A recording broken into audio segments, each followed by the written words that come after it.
Fast Cars goal setting method. Unlock your potential using the same goal setting method that has transformed my aspirations into my achievements. Guys, I'm super excited to bring to you Fast Cars. Focused, attainable, specific, time bound, consistency, accountability, responsibility, and scribing. That is the acronym that I use all the time to set my goals. What does F stand for? F stands for focused.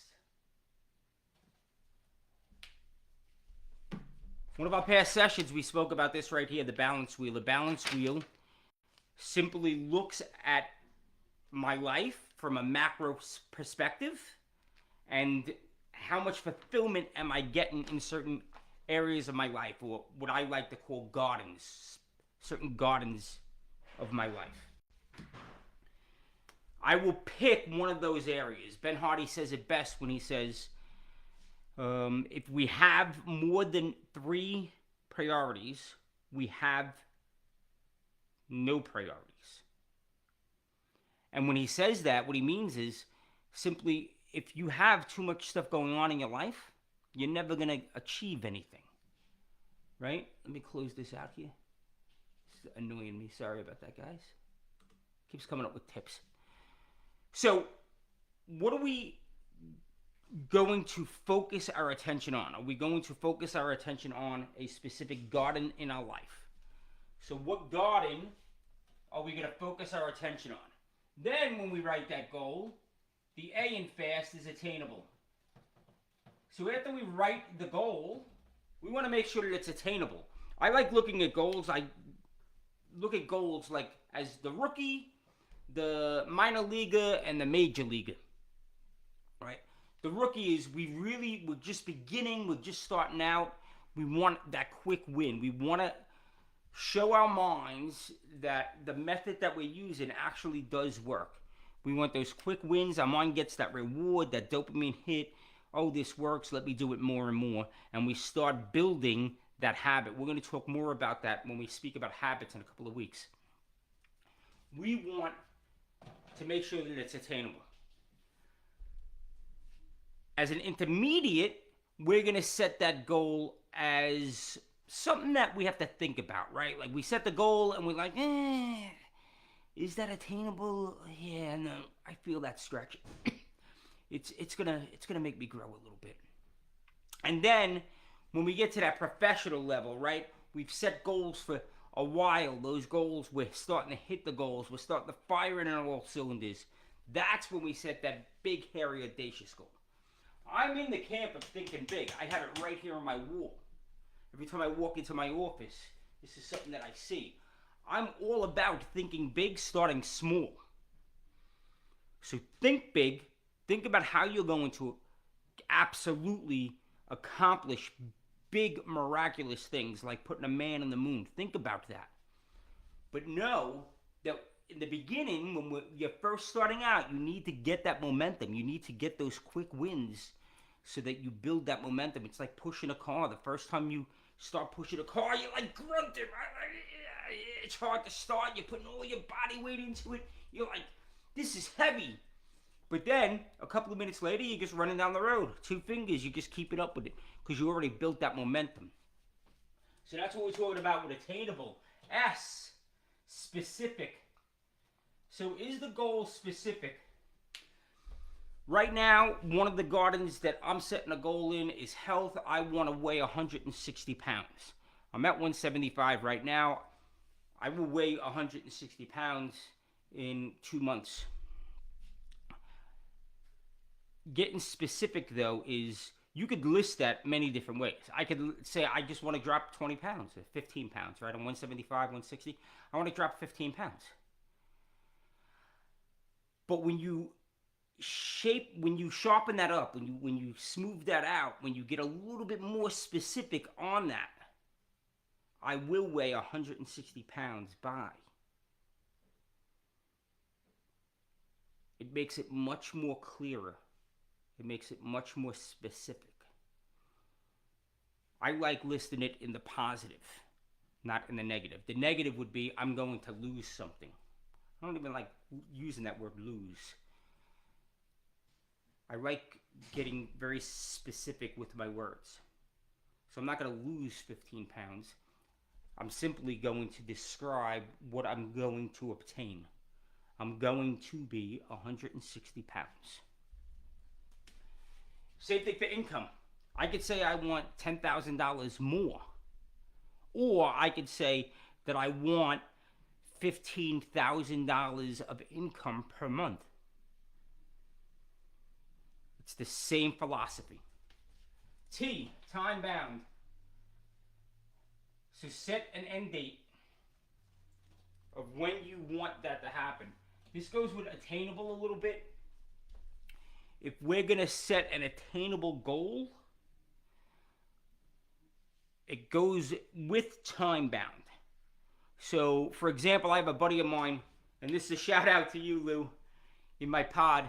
He's prepping to run the New York City Marathon. He's been doing this for about 1.5 years, 2 years now. And he said that I can't just wake up one day and run the marathon. Like, I wouldn't be attainable in that time frame. But I gave myself 2 years to train, to prep, and now every day he's doing a little bit more, a little bit more, a little bit more. When he gets to November to run the marathon, he already attained the goal with entering the marathon, right? Like, when he gets there, he's already going to be able to run the marathon. He already knows that he's going to achieve that goal because of all the leading measures he took up to that goal. And we're going to talk about leading measures when we start talking about habits and behaviors. So making sure that you give it an end date. I will weigh 160 pounds by September 30th. I will increase my income to $10,000 a month by December 31st. Like, making sure that you are telling your mind, your RAS, we're going to talk about that in a second. When you set a time bound, right, and you're specific with your goals, and you make them attainable, and they're focused, you're actually activating your RAS, your reticular activating system. And think about the RAS as the gates to your mind, right? What are you letting into your mind? This is what you're letting into your mind. So activating that RAS and telling your RAS what to look for will allow you to actually achieve things. Now, that's the components. This is the components right here, fast. The components of a goal. The pieces you need to actually write out the goal. Now we're going to talk about the attributes you need so that you actually achieve the goals. And those attributes are cause. Now, when I was first setting goals, I would set a SMART goal, right? And essentially, SMART and fast are kind of the same thing. It's the components you need to actually write out a goal. And I'd be writing out all of these wonderful goals, and I wouldn't be achieving them all. Like, I'm doing what they tell me to do. Like, why aren't I hitting it out of the park? So then I took the page out of the fire department again. I've told this story before. If you've listened, if you've been with us for any amount of time. But I sat around the table, and I started thinking about all the goals that I set, and the goals that I absolutely knocked out of the park, the goals I only half knocked out of the park, maybe it made it to like the outfield, and then all of those strikeouts, and those ground balls, and all of those times I failed at achieving my goal. And I looked at all of that, and I said, what am I doing every time I hit these goals? Like, and what's missing when I'm over here in this pool and things are just falling apart? And that's how I came up with cause. The first one's consistency.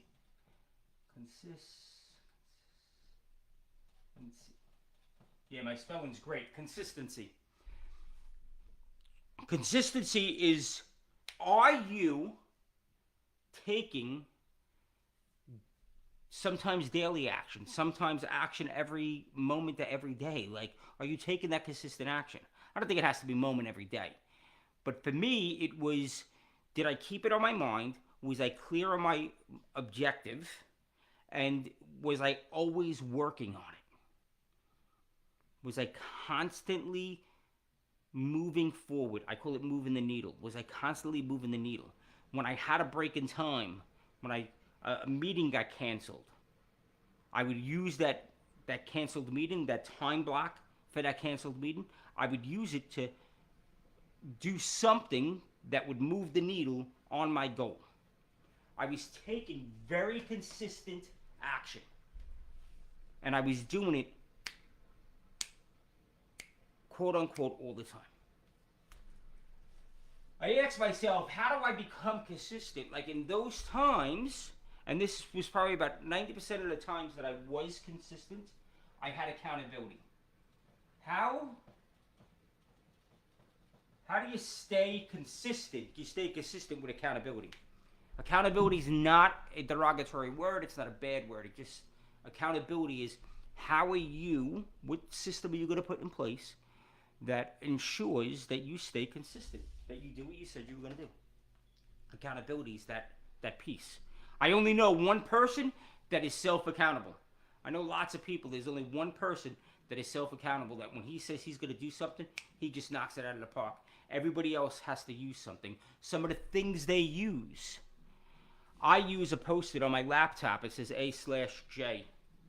And A/J reminds me of two people that, and then it reminds me of their story. And that reminds me, oh, I never want to be in the position that I was in with those two people. I want to be in an elevated position so that I never have to go through that again. So when I don't necessarily feel like doing something, I look at that. Sometimes I wear a watch that somebody gave me as a gift. And that's my accountability, because the person that gave that gift to me is one of the people that I was just talking about on the Post-it. Some people have a alarm set in their phone. Some people have an accountability partner. I have an accountability partner. We meet every week. We talk back and forth about what's going on, what we're doing, what we're excited about. And then during the week, when we don't actually physically meet, we're sending each other text. And as he's accomplishing his stuff, that's keeping me accountable, because I'm like, I can't show up next Thursday and tell him I'm not, like, I didn't do anything. Right? So that's accountability. Accountability could be a text, a phone call, somebody just showing up at your doorstep. Right? I have another friend of mine, he started a running club, and he wasn't a runner. He wasn't a runner, but he wanted to get more fit. And he said, I got to run. So how could I run? He joins a running club, and then he takes over the responsibility to have the key to the facilities, the locker room. He had the key to the locker room, and he made sure that he was the only one that had the key to the locker room. And what he said was that was extreme accountability, because if I didn't show up, then they couldn't run. It's very easy. How many times? I've done it all the time. It's very easy to change plans when it's just us. I'm going to run at 3 o'clock. You know what? I don't feel like it. They need help. The kids need help with homework. Like, life happens. Life gets in the way. And we readjust our plans.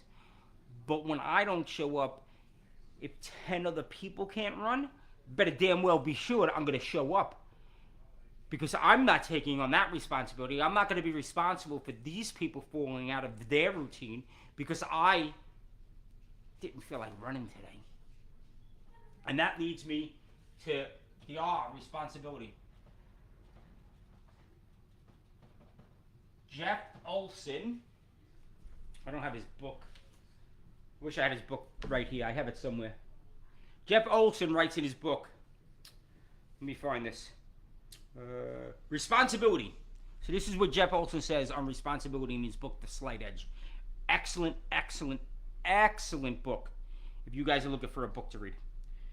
Responsibility liberates you. When you take and retain full responsibility, even when others are wrong or the situation is genuinely unfair, you keep your life's reins in your own hands.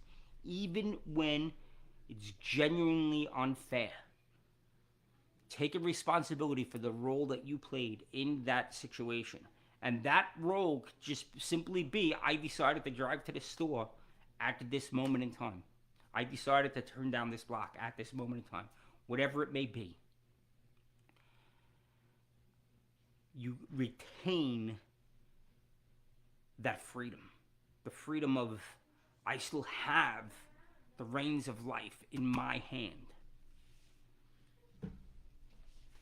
Scribe. Scribe's another big one, guys. Scribe is fancy for writing out goals. Write out your goal. I think a goal, and I don't write it, it's a dream. Dreams float off into the atmosphere. When I physically take pen and paper and I write out the goal, it does a lot of different things.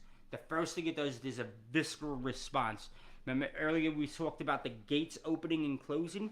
Our RAS, writing that out, we have a vibration between the pen and the paper that we feel. As we're writing it out, we're reading it. So that's 2 times. So we thought it, we felt it as we wrote it out, and we read it as we wrote it out.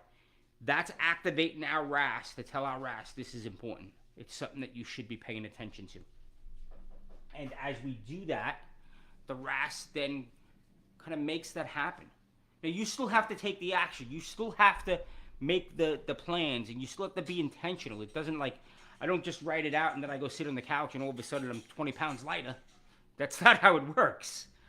But what happens is, when I write that goal out, I will be 160 pounds by September 30th.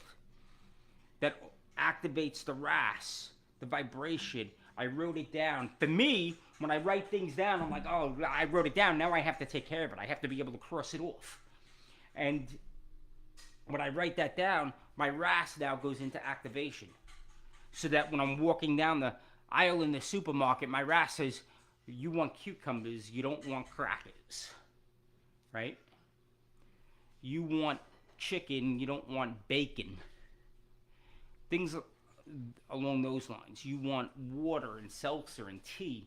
You don't want soda. And all those sugary drinks.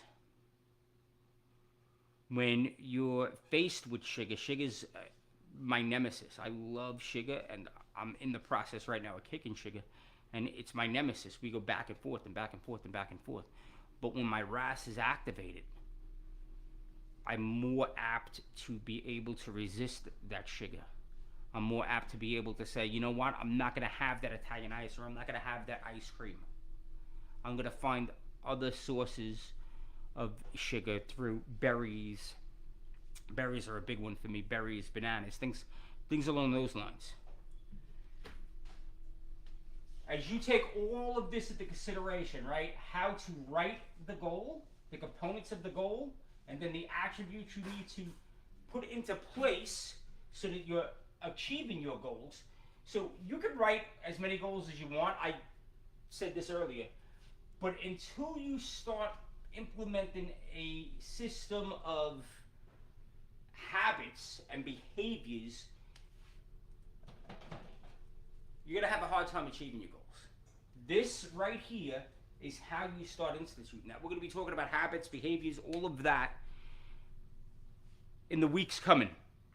The next session, we're going to be talking about visualization and vision boards, where we see ourselves in the future, vision statements. And some of you are going to be thinking, why would I set a goal and then decide where I want to be? Isn't that backwards? Shouldn't I decide where I want to go and then set the goals to get me there?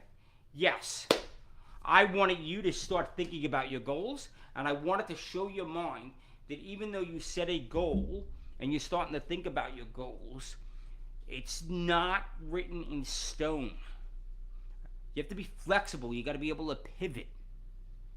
Every time I was like steadfast, it was like I was pulling an AT. I was trying to, like, you see those strong men, they tie themselves up to like fire trucks and they're trying to pull that fire truck, or I'm running down the road with a big parachute on my back, and I'm not making any headway. It's because I was too steadfast.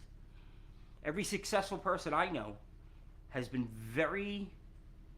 has had the ability to change how they do things. They tweak things constantly. And that's what I'm doing here. I want you to start thinking about your goals. And then I want you to almost have like a goal set. And then we go through visualization and boards and statements and identity, like what we want our identity to look like in the coming months and years. And I want you to see that, oh, you know what? That goal's really not going to get me there. I can just change it, right? I have a friend of mine that when he writes things out, he has to use a pencil. Because in his mind, if it's a pencil, it's not permanent. And it allows him to come back, erase something, and pivot. I have another friend that does the exact opposite. He says, I have to use a pen, otherwise I come back and I change it too much. And the friend that's using a pen, he's changing it for just because he's letting his mind take over. He's not changing it because it's an actual real pivot. He's changing it because he's using it as an escape route. Because he doesn't have all that much accountability for people to call him out on the carpet. That is fast cars. That's how I have set goals, and that's how I've achieved those goals. Every time I've followed this plan, just about every time, nothing's 100%, but every time I've followed this plan, this method, this system, this course of action, whatever words you want to use, I've been so much more successful in hitting that goal, in achieving that goal. And I truly believe it's primarily because of C and A in cars. So guys, remember we live up top in results over excuses. Go out there, be unstoppable! Absolutely love you guys. If you have questions, reach out to me. I'm always here to help. If you need clarification, drop a comment down below. Let me know what your goals are. Let me know what you plan on plugging into this system. Write out a goal and then say to yourself, is it focused? Is it attainable? Is it specific? Did I say when it was gonna end so that I could see when I achieved it, right? Specific and time bound. I know when I'm gonna achieve the goal. Guys, have a great day. Go out there, crush it today. I love you.